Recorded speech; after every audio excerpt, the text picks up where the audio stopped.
Hello friends, welcome to our YouTube channel. और यहाँ पे आज हम लोग क्लास 11th का सेकंड चैप्टर पढ़ेंगे। ठीक है, तो ये है क्लास 11th का चैप्टर सेकंड। ठीक है, और इसमें हम लोग पढ़ेंगे क्या, तो भाई ये जो है ना वो बायोलॉजिकल क्लासिफिकेशन है। ठीक है, ये बायोलॉजिकल क्लासिफिकेशन ये चैप्टर का नाम है और पहला ये सेकंड चैप्टर है। अब चलिए आगे बात करते हैं। सबसे पहला जो पॉइंट होता है कि क्या इसमें पढ़ना होता है, तो पहले हम लोग पढ़ते हैं भाई कि क्या बायोलॉजिकल क्लासिफिकेशन है क्या। सबसे पहला पॉइंट हो जाता है कि बायोलॉजिकल क्लासिफिकेशन है क्या। ठीक है क्या। तो इसमें चलिए फिर हम लोग समझ लेते हैं कि बायोलॉजिकल क्लासिफिकेशन क्या है। तो जब बायोलॉजिकल क्लासिफिकेशन की बात करते हैं तो it is the scientific producing, ठीक है, biological classification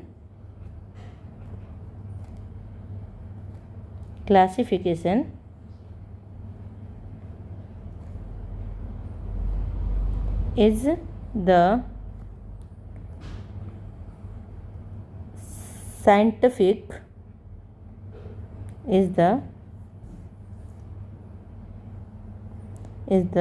scientific procedure of arranging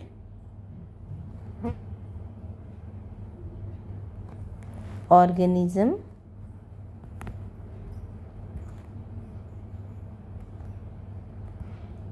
into group। ठीक है, into group, organism into groups and subgroups on the basis of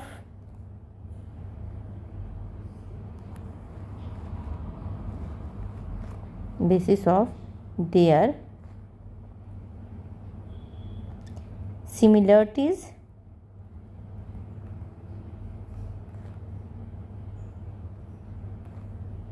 and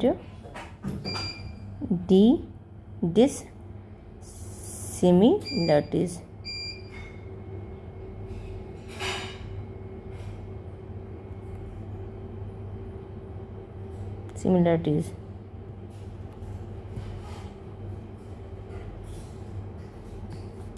dissimilarities। ठीक है, and placing the group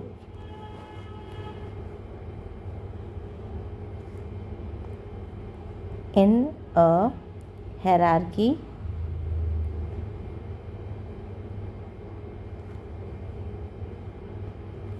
of categories।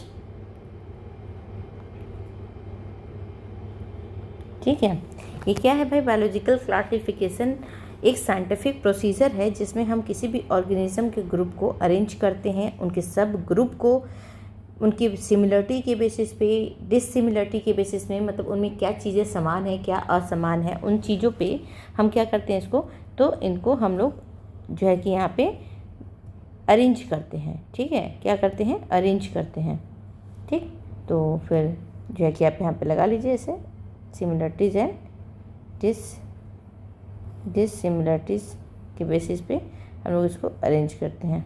ठीक, और बाकी ये क्या है, तो साइंटिफिक प्रोसीजर है। आगे चलते हैं हम लोग नेक्स्ट पॉइंट हम लोग इम्पोर्टेंस ऑफ क्लासिफिकेशन। क्या है इम्पोर्टेंस, अगर हम क्लासिफिकेशन की इम्पोर्टेंस की बात करते हैं तो क्या है इम्पोर्टेंस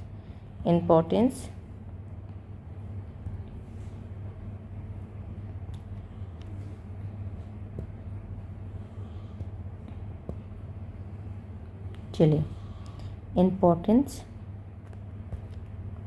ऑफ क्लासिफिकेशन। क्या इम्पोर्टेंस है भाई, अगर नहीं होता तो नहीं होता, क्या नहीं चलता। अगर क्लासिफिकेशन नहीं करते तो नहीं चलता। क्वेश्चन होता है ना कि क्या है इम्पोर्टेंस क्लासिफिकेशन का। तो अगर हम बात करते हैं तो सबसे पहले बात तो कि possible to study every organism. इससे क्या होता है कि हम लोग लिखते जाएंगे कि पहली बात कि possible to study every organism,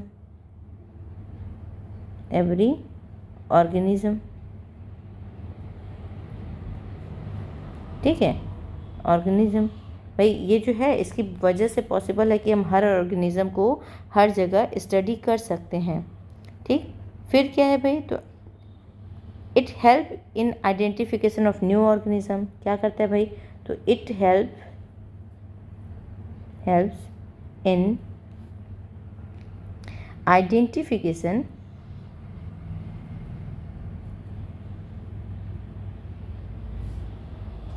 of new organism. हम नए ऑर्गेनिज्म को यहाँ पे आसानी से आइडेंटिफाई कर सकते हैं। फिर हम क्या कर सकते हैं भाई, तो तीसरा पॉइंट हम क्लास नॉलेज जो हम लोग classification helps in knowing the relation among different group of organism. तो ये क्या करता है भाई, तो एक चीज़ और करता है कि it helps to knowing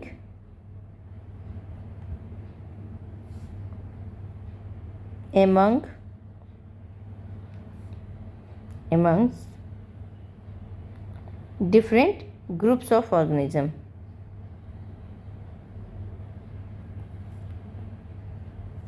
different groups of organism, ठीक है। डिफरेंट ग्रुप के ऑर्गेनिज्म को हम यहाँ पे आइडेंटिफाई कर सकते हैं, ठीक। तो ये जो है ना कि हम लोग जो है ना कि इससे बहुत सारे फ़ायदे उठा सकते हैं। तो क्या करता है भाई, आइडेंटिफिकेशन में, न्यू ऑर्गेनिज्म के आइडेंटिफिकेशन में हेल्प करता है। स्टडी, पॉसिबल टू स्टडी, हर जगह पॉसिबिलिटी हो गई है कि स्टडी कर सकते हैं हम आराम से। फिर क्या हो गया भाई, तो helps in knowing among different group के बारे में हम स्टडी कर सकते हैं। तो ये सारी चीज़ें जो है ना कि हम लोग के पास जनरली देखने को मिलता है, ठीक है। आगे चलते हैं हम लोग। नेक्स्ट है क्लासिफिकेशन। क्लासिफिकेशन को अगर हम बात करते हैं तो किस किस बेसिस पे क्लासिफिकेशन होता है इसकी बात हम लोग कर देते हैं, ठीक है। तो हम लोग जब बात करते हैं क्लासिफिकेशन की तो हमारे पास ना क्लासिफिकेशन में दो चीज़ें आती हैं। एक तो हम लोग के पास ना दो चीज़ें क्या, तीन बेसिस पे हम लोग क्लासिफिकेशन करते हैं।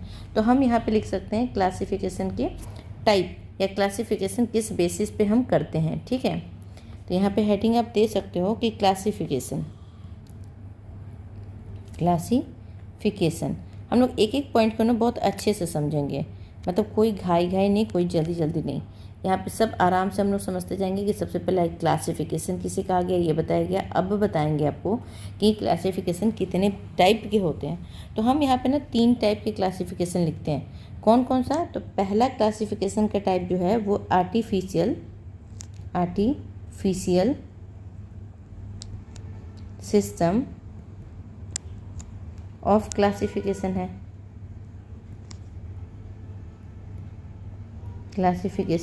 ठीक। दूसरा जो है वो है natural system of classification.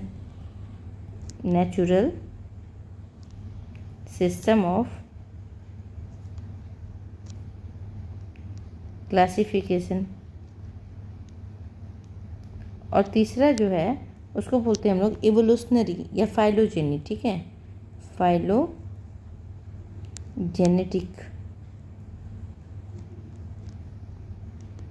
System of classification.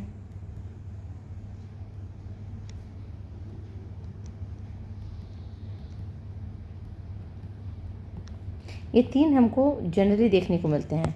अब हम पहला लेके चलते हैं कि भाई पहले में हम लोगों ने क्या पढ़ा।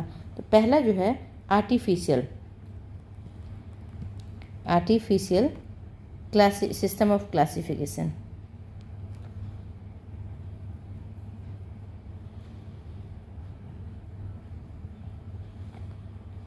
ठीक।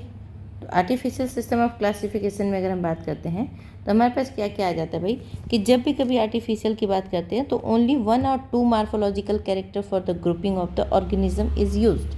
हम हमेशा 1 या 2 कैरेक्टर को ही लेते हैं, ठीक है। तो only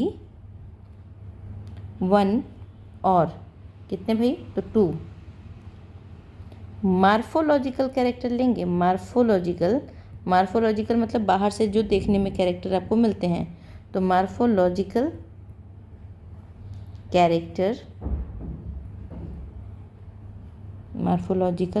characters for grouping of organism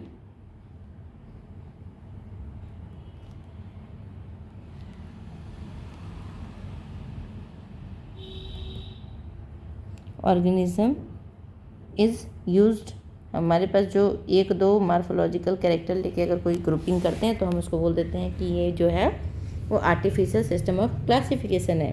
अच्छा, आर्टिफिशियल सिस्टम ऑफ क्लासिफिकेशन की अगर हम बात करते हैं तो किन लोगों ने दिया, तो फ्लावरिंग एंड, अगर हम बात करते हैं इसकी, तो flowering and non flowering plant, anaemia, ये सब जो दिया था ना, वो किसने दिया था। तो इसका एग्जाम्पल आप लिखोगे ना, एग्जाम्पल में आप लिखोगे कि ये जो क्लासिफिकेशन था वो एरिस्टोटल ने दिया था। किसने भाई, तो एरिस्टोटल, नाम याद रखोगे इसका, एरिस्टोटल। इन्होंने क्या दिया था, तो इन्होंने 2 क्लासिफिकेशन में 2 चीज़ों को वैल्यू दी थी। एक दिया था एनिमल को दिया था, और दूसरा दिया था प्लांट को, ठीक है। प्लांट्स, एनिमल में इन्होंने 2 पार्ट में एनिमल को डिवाइड कर दिया। एक कर दिया एनीमा, ठीक है, और दूसरा किया इनीमा, ठीक है। और प्लांट को जो था, प्लांट को बांटा था, तो ये इन्होंने फ्लावरिंग एंड नॉन फ्लावरिंग यानी मार्फोलॉजिकल कैरेक्टर के बेस पे, किस पे, मार्फोलॉजिकल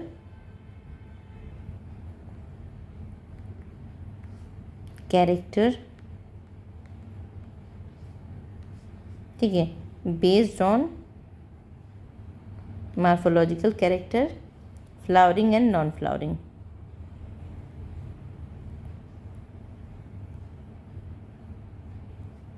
नॉन फ्लावरिंग, ठीक। और एनीमा का मतलब क्या हो जाता है भाई, तो एनीमा और एनीमिया 2 चीज़ों को बांटा था इन्होंने। तो जो एनीमा और एनीमा था भाई, एनीमा मतलब होता है कि जिसके पास रेड फ्लूइड हो, ठीक है, सॉरी, यहाँ पे एनीमा मतलब होता है रेड फ्लूइड प्रेजेंट, मतलब जो हम लोग के पास आरबीसी है वो प्रेजेंट था, तो उसको एनीमा कहा।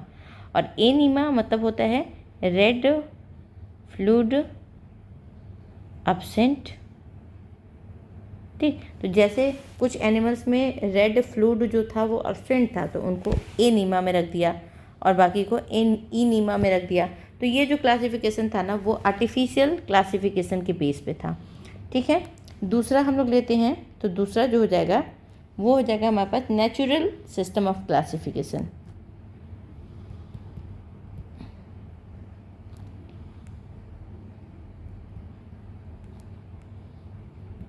ऑफ क्लासिफिकेशन,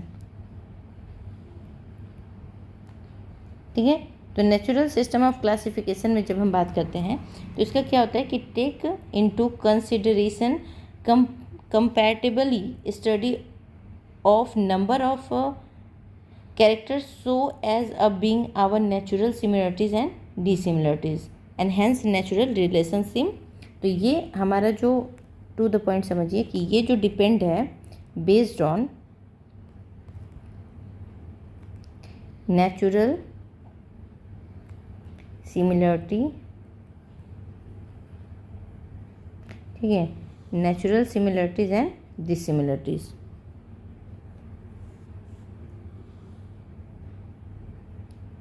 सिमिलैरिटी, ठीक है, and this similarities,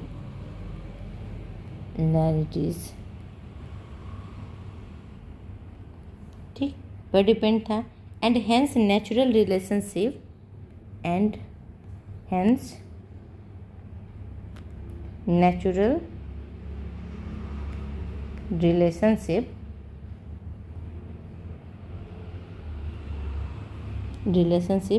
among the organism, ठीक है, among the organism, ठीक है। ये किस पे डिपेंड था भाई? तो नेचुरल क्लासिफिकेशन जो था वो नेचुरल सिमिलरिटीज़ एंड डिसिमिलरिटीज़ पे डिपेंड था कि कितने, जैसे कि नेचर में कितने फ्लावर के पेटल्स हैं, कितने सेपल हैं, इन सब पे डिपेंड था। या हम कह सकते हैं कि hence natural relationship among the organism, की ऑर्गेनिज्म के बीच में क्या नेचुरल रिलेशनशिप इन पर डिपेंड था। इसको दिया किसने था? तो याद रखिएगा कि इसको देने वाले जो साइंटिस्ट थे उनका नाम था बेंथम एंड हुकर, ठीक है, बेंथम एंड हुकर, ठीक। ये आपके नेचुरल सिस्टम ऑफ क्लासिफिकेशन के कर्ता धर्ता। थर्ड वाला जो है वो है फाइलोजेनेटिकल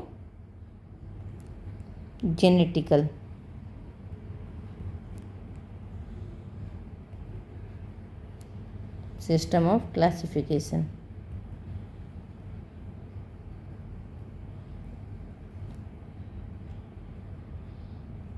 तो इसको क्या बताया गया था भाई कि फाइलोजेनेटिकल मतलब based on evolutionary relationship of organism. ये किस पे डिपेंड था भाई? तो ये बेस्ड ऑन इवोल्यूशनरी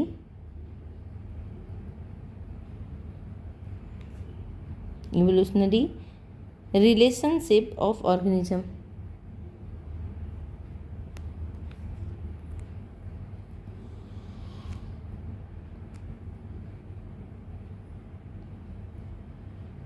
ऑर्गेनिज्म जैसे कि एग्जाम्पल में मतलब कैसे हम लोग आगे बढ़े हैं, छोटे से लेके बड़े तक कैसे हुए, इन सब को इवोल्यूशनरी, जो धीरे धीरे चेंजेस होते हैं ना उसको इवोल्यूशनरी चेंज कहते हैं। इसको दिया किसने था? तो इसको देने वाले जो थे वो थे एंगलर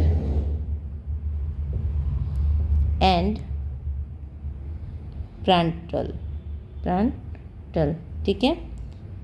और एक चीज़ और, इनका जो हचिंसन का था, हचिंसन एक साइंटिस्ट थे बच्चे, हचिंसन, वो भी साइंटिस्ट जो दिए थे ना उनका भी जो क्लासिफिकेशन था वो था मार्फोलॉजिकल क्लासिफिकेशन था, ठीक है। तो जनरली जो होता है ना कि हमारे पास जो क्लासिफिकेशन पढ़ने को आएगा हमारे पास, वो क्लासिफिकेशन आपके अकॉर्डिंग एनसीईआरटी के अकॉर्डिंग हमारे पास कितना आएगा भाई? तो किंगडम सिस्टम ऑफ क्लासिफिकेशन में, किंगडम सिस्टम ऑफ क्लासिफिकेशन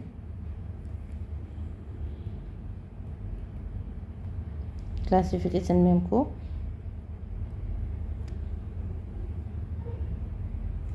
देखिए आता है 2 किंगडम क्लासिफिकेशन, 3 किंगडम,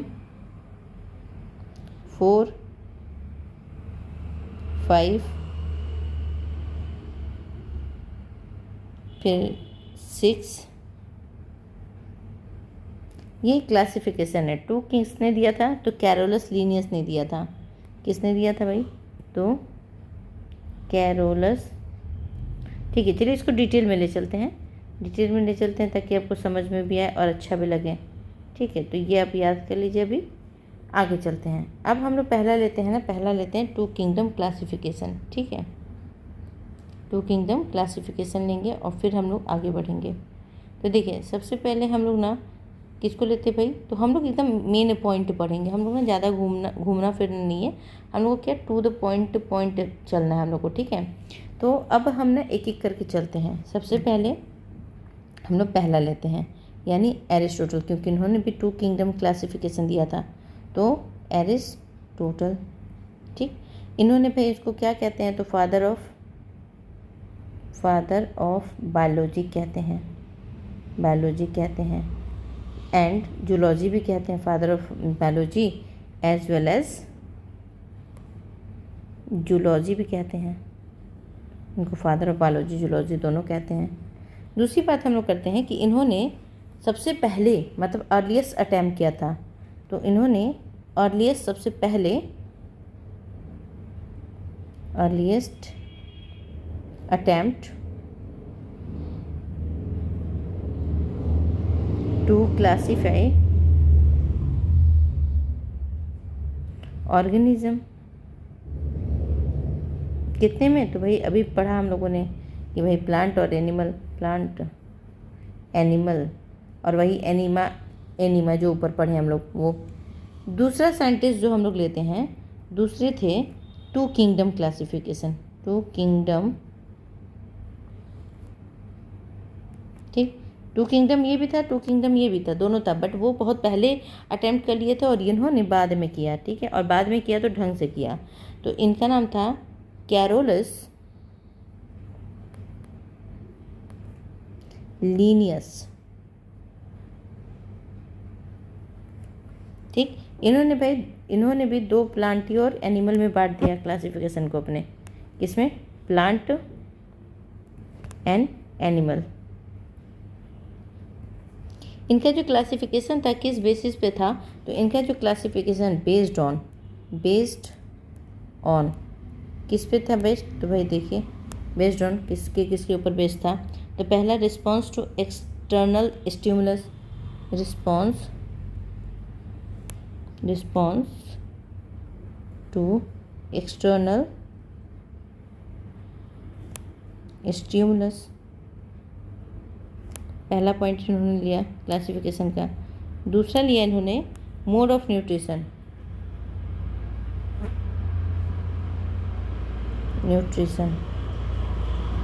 फिर लिया लोकोमोशन, या हम कह सकते हैं सेल वॉल, लोकोमोशन, और फिर ले लिया कॉन्ट्रैक्टाइल वैक्यूल।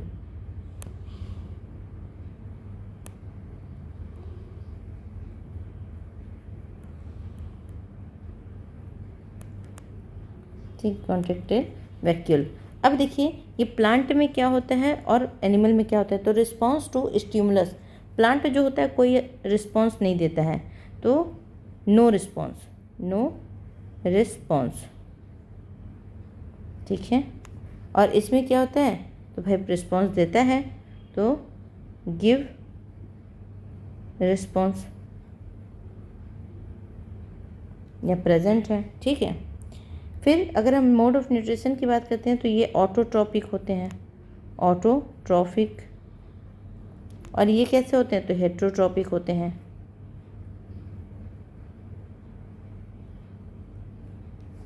फिर अगर हम सेल वॉल की बात करते हैं तो सेल वॉल जो होता है प्लांट में प्रेजेंट होता है और एनिमल में एब्सेंट होता है।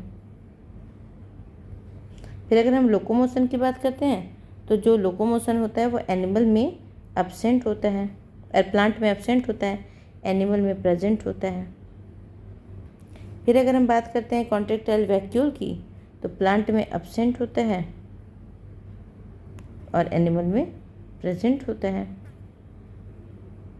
ठीक। तो ये बात हो गई टू किंगडम क्लासिफिकेशन, जिसको कि कैरोलस लीनियस ने दिया था। ये थोड़ी सी बातें उनके बारे में हो गई। अब अगर हम बात करते हैं नेक्स्ट, ठीक है, नेक्स्ट पहले तो ये जान चाहिए कि क्लासिफिकेशन जो अर्लीस्ट क्लासिफिकेशन दिया गया था उसके कुछ ना कुछ ड्रॉबैक भी देखने को मिले थे, ठीक है। तो ड्रॉबैक ऑफ अर्लीस्ट क्लासिफिकेशन में प्रोकैरियोटिक और यूकैरियोटिक को अलग अलग, मतलब एक साथ रख दिया गया था, अलग अलग नहीं किया गया था। यूनिसेलुलर मल्टीसेलुलर को एक साथ रख दिया गया था, ऑटोट्रॉपिक एंड हेटेरोट्रॉपिक को एक साथ रख दिया गया था। तो ये ड्रॉबैक थे। तो आप यहाँ पे लिख सकते हो, ये ना आप हेडिंग देके लिख सकते हो कि ड्रॉबैक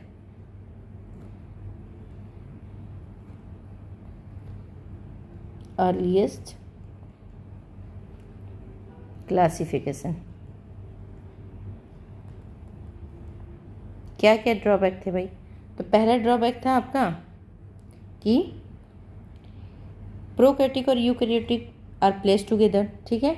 तो पहला आपका था, या फिर हाँ लिख लीजिए prokaryotic and eukaryotes are place together.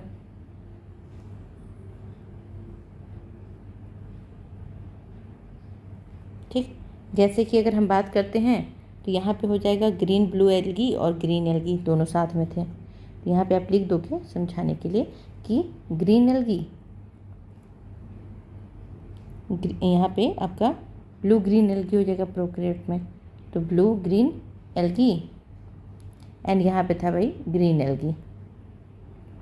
ये दोनों को साथ में रख दिया गया था। तो ये जो था वो ड्रॉबैक था, ठीक है, ये जो था वो ड्रॉबैक था। दूसरा ड्रॉबैक क्या था भाई, तो ये तो पहला ड्रॉबैक हो गया। दूसरा था autotrophic and heterotrophic are placed together, ठीक है, ऑटोट्रॉपिक एंड हेटेरोट्रॉपिक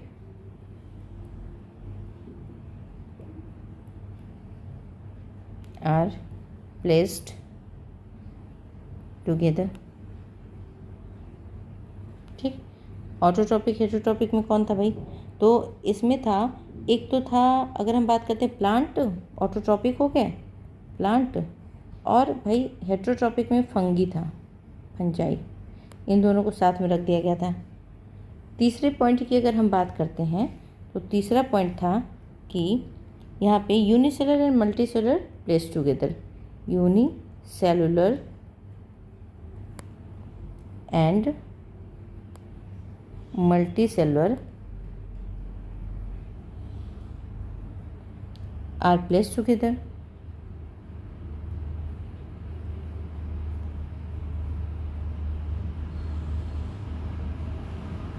ठीक। कौन कौन था भाई एग्जाम्पल में, तो एक था क्लेमाइडो, मोनास, क्लोरेला, ये सब थे भाई यूनिसेलुलर। कौन कौन, क्लेमाइडो, मोनास, क्लोरेला, ये सब जो थे ये कौन थे भाई, तो यूनिसेलुलर थे, ठीक। लेकिन अगर हम स्पाइरोगायरा की बात करते हैं तो ये मल्टीसेलुलर था, और इन सब को एक साथ रख दिया गया था। तो ये जो थे ना वो ड्रॉबैक थे, जो कि इसके थे, तो भाई ये जो अर्लीस्ट क्लासिफिकेशन था उसके ड्रॉबैक थे। अब हम अगर आगे बात करते हैं तो हमारे पास आता है कि 3 किंगडम क्लासिफिकेशन, ठीक है। क्या आता है हमारे पास,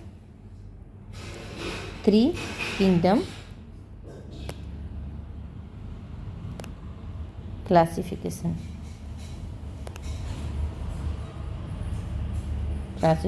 ठीक है।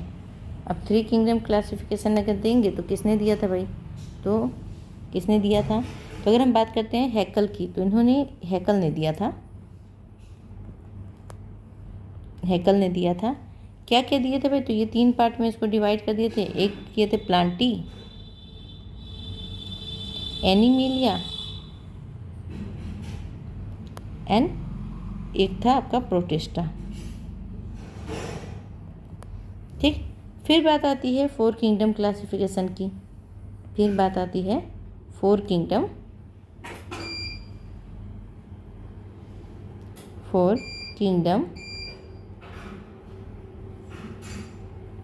क्लासिफिकेशन की, जिसको किसने दिया था, तो दिया था कोपलैंड ने, कोपलैंड ने, ठीक है, कोपलैंड ने दिया था। इसको कितने भाग में बांटा था, तो भाई प्लांटी, एनिमेलिया, और जो है कि प्लांटी, एनिमेलिया, प्रोटिस्टा, मोनेरा, ठीक है। तो इसको बांट दीजिए आप, प्लांटी, एनिमेलिया,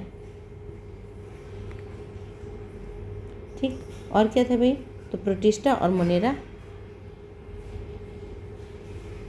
प्रोटिस्टा और चौथा था मोनेरा, ठीक है। ये इन्होंने 4 पार्ट में इसको डिवाइड कर दिया था।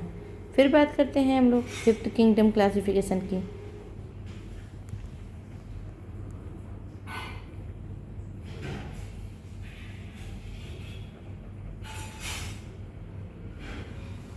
इसको किसने दिया था, तो इसको दिया था R.H. विटेकर ने, और ये इम्पोर्टेंट है आपके बुक के अकॉर्डिंग, ठीक है। विटेकर ने कब दिया था, तो 1969 बोलते हैं इसको, ठीक है। तो इन्होंने भाई क्या किया था, तो इन्होंने भाई 5 पार्ट में इसको डिवाइड किया था, ठीक है। कौन कौन सा, तो प्लांटी, या फिर हम ले सकते हैं मोनेरा, प्रोटिस्टा, फिर क्या बोलते हैं कि फंगी, प्लांटी, एनिमेलिया। ठीक, ये 5 पार्ट में डिवाइड किया था। बेसिक क्या था इनका, बेसिस क्या था, किस बेस पे, ठीक है, तो बेस क्या था डिवाइड करने का, तो था इनका base cell structure, body organisation,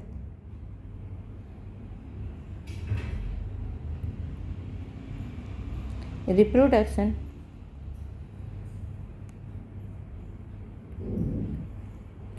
फिर था फाइलोजेनेटिक या फाइलोजेनिक रिलेशनशिप,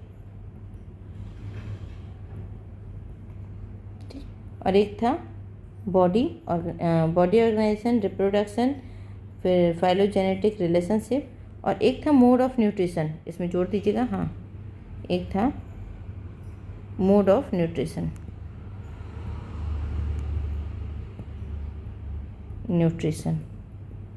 इस बेसिस पे इन्होंने इसको डिवाइड किया था। ठीक है, इस बेसिस पे इन्होंने डिवाइड किया था।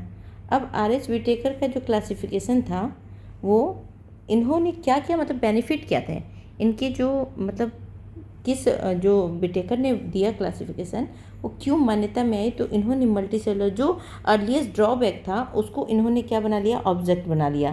क्या बना लिया, ऑब्जेक्ट। जैसे 5 किंगडम क्लासिफिकेशन, 5 किंगडम क्लासिफिकेशन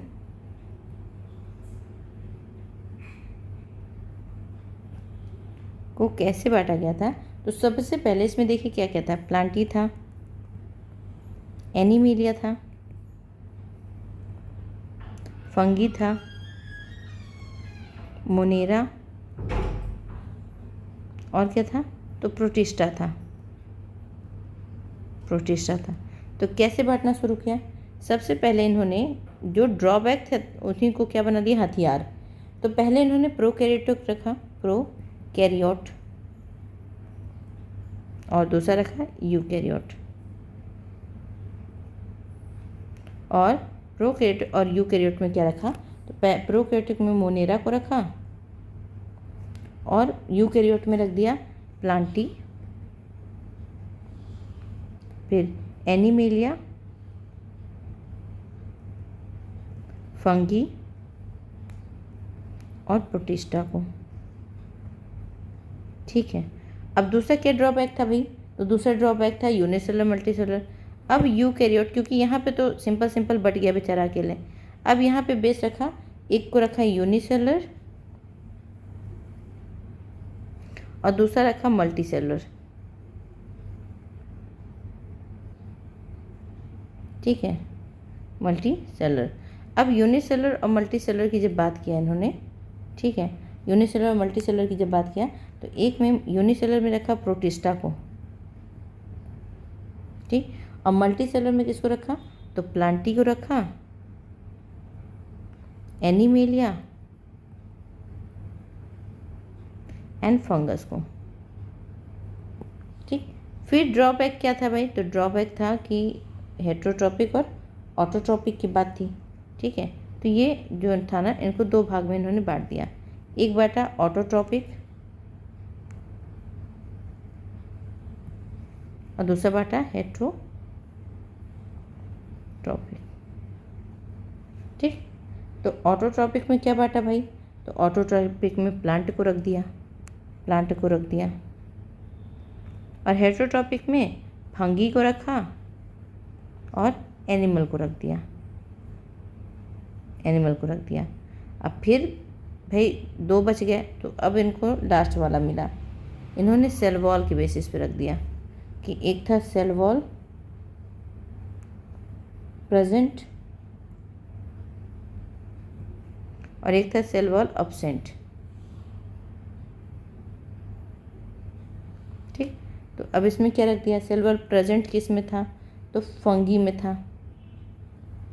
ठीक, और इसमें नहीं प्रेजेंट था तो एनिमल में नहीं प्रेजेंट था। तो जो बेसिस था ये था सेल वॉल, ये दूसरे पेन से लिखूँ,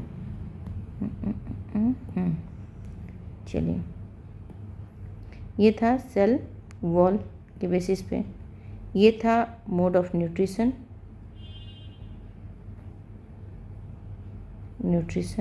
ठीक है, ये था आपका सेल ऑर्गेनाइजेशन,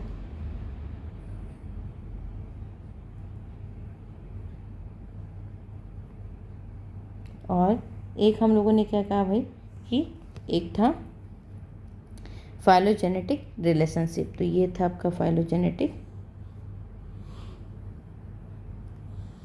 ठीक है, रिलेशनशिप, ठीक। तो ये जो था ना, ये इनका जो है कि क्लासिफिकेशन बांटने का तरीका था। अब हम लोग आगे चलेंगे तो हम लोग को जो है ना 6 किंगडम क्लासिफिकेशन देखने को मिला। अभी इसको डिटेल में भी हम लोग पढ़ेंगे, ये मत सोचिएगा कि यहीं तक होगा। आज हम लोग बस ये बताएंगे कि कितने क्लासिफिकेशन आपको पढ़ने हैं, ठीक है, 6 किंगडम, और कल इसके बारे में डिटेल में हम लोग चलेंगे। अभी धीरे धीरे पढ़ेंगे तो आपको याद होगा। इसको दिया था जो वुज साइंटिस्ट थे, इन्होंने वुज ने दिया था, ठीक है। इन्होंने क्या किया कि 3 जो है कि डोमेन सिस्टम दे दिया, इन्होंने 3 डोमेन सिस्टम दिया, डोमेन सिस्टम दे दिया, ठीक। तो जो प्रोटिस्टा था, प्रोटिस्टा में इन्होंने 3 को बांट दिया, जैसे 5 तो दिया ही था, 5 जो था कौन कौन सा भाई, तो 5 हमारे पास क्या था, जब देखिए 5 जो क्लासिफिकेशन था कौन कौन सा, प्रोटिस्टा, फंगी, प्लांटी, एनिमेलिया, ठीक, और एक जो था प्लांटी, एनिमेलिया, प्रोटिस्टा, फंगी, और एक जो था मोनेरा था। तो मोनेरा को इन्होंने और बांट दिया, मोनेरा को 3 डोमेन सिस्टम में बांट दिया, 3 डोमेन सिस्टम में कौन कौन सा भाई, तो एक बांट दिया आर्कियोबैक्टीरिया,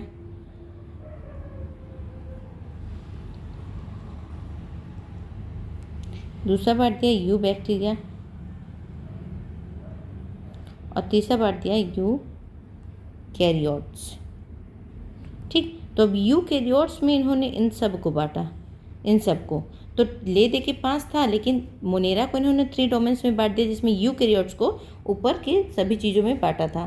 तो ये जनरली कुछ क्लासिफिकेशन थे भाई, जिसके बारे में हम लोगों ने आज देखा। जैसे कि अगर हम लोग देखें तो आज हम लोगों ने क्या क्या देखा कि भाई बायोलॉजिकल क्लासिफिकेशन क्या है, इम्पोर्टेंस ऑफ क्लासिफिकेशन को समझा, फिर क्लासिफिकेशन के टाइप को समझा, फिर टाइप में क्या क्या होता है उन सभी चीज़ों को हम लोगों ने डिटेल में गए, ठीक। फिर उसके बाद किसने दिया ये समझा, किंगडम क्लासिफिकेशन कितने हैं वो समझा, 2 किंगडम क्या है, 3 किंगडम क्या है, ड्रॉबैक क्या है, 5 किंगडम क्या है, 6 किंगडम क्या है, इन सब को समझा। अब आगे जब मिलेंगे तो हम इसको डिटेल में लेके चलेंगे, क्योंकि अभी चैप्टर शुरुआत हुआ है, ठीक। तब तक अगर नए हो तो सब्सक्राइब करोगे, और अगर पुराने हो तो भाई लाइक एंड शेयर करोगे, और अगर ये नोट्स चाहिए तो आप टेलीग्राम पे ऐड हो जाओगे, ठीक है। तब तक सभी को बाय, और हमेशा याद रखिए डिलाइट एजुकेशन पॉइंट को, ठीक है। आप सभी को बाय, फिर मिलेंगे।